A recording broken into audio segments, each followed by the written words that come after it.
Hey everyone, Shane here with Clearwater Physical Therapy. Today we're going over the lumbar anatomy, or commonly known as your low back. So the low back or lumbar spine consists of 5 vertebrae between your thoracic spine and your sacrum or your pelvis.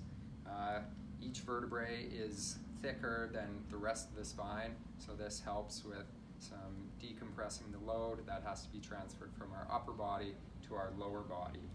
There are also intervertebral discs that help with some of this decompression and transferring this load.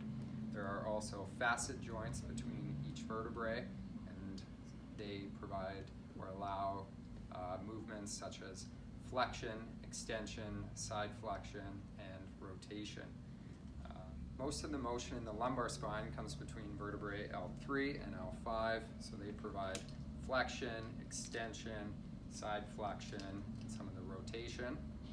And because most of the motion is in these areas, they're also the most prone to injury such as degeneration, disc herniation, providing some of those neurological or back pain symptoms.